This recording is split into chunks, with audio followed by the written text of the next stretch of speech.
Hi everyone, this is Emily Hathaway. I'm one of the co-chairs for WVU's APhA-ASP new operation called Mental Health and Awareness.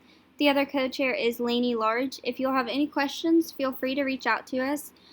So we put these slides together. They're just some of the important facts that we want to get across to people at the health fairs. And in addition to the information at some of the health fairs, we will be doing DIY stress balls, which they're very easy to make, but we'll have directions printed out for you all to serve as a reference at the health fairs. So to begin with, these are common signs and symptoms in adults and adolescents. These are just general mental health condition signs and symptoms. Obviously, for each individual mental health condition, they would have specific signs and symptoms. But common ones are excessive worrying or fear, feeling excessively sad or low, confused thinking, problems concentrating and learning, extreme mood changes including uncontrollable highs or feelings of euphoria, prolonged or strong feelings of irritability or anger, avoiding friends and social activities, changes in eating and sleeping habits, abuse of substances like alcohol or drugs, thinking about suicide, inability to carry out daily activities or handle daily problems and stress, withdrawal from normal social activities. These are common signs and symptoms in young children. They're going to have some different ones because they're still learning how to deal with their emotions.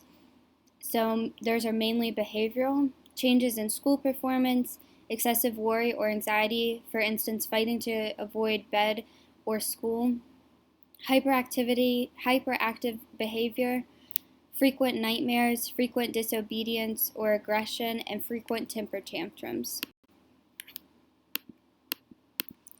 So there are actually over 200 classified mental health conditions. This list is just some of the common ones that are seen.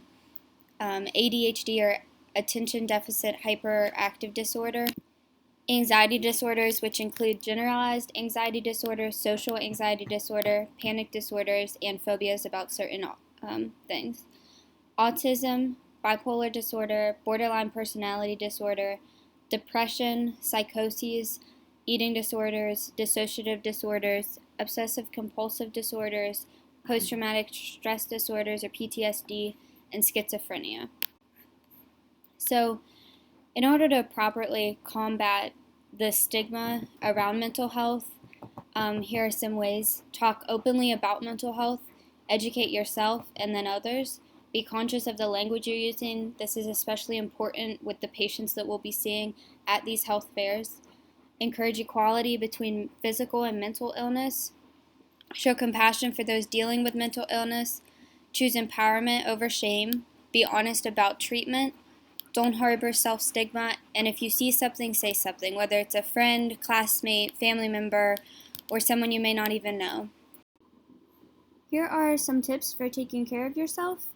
Number one is always speak with a trusted healthcare professional about how you're feeling. Nothing can really replace that one, but just some tips for well-being. Get active. A study by the National Institute of Health found that all it takes is 30 minutes a few times a week to produce health benefits. So find an activity you enjoy, whether it's biking, swimming, jogging, hiking, yoga, meditation, whatever it may be, and try to do that 30 minutes a few times a week. These are some important did you know facts that we want to educate about. Approximately 1 in 5 adults in the U.S. experience mental illness in a given year. Approximately 1 in 5 youth aged 13 to 18 experience a severe mental disorder at some point during their life. For children aged 8 to 15, the estimate is about 13%. Approximately 1 in 25 adults in the U.S. experience a serious mental illness in a given year that substantially interferes with or limits one or more major life events. Half of all lifetime mental health conditions begin by age 14 and 75% by age 24, but early intervention programs can help. That's why it's very important to recognize those signs in children and adolescents. Even though most people can experience relief from symptoms and support for their recovery and treatment, less than half of the adults in the United States get the help that they need.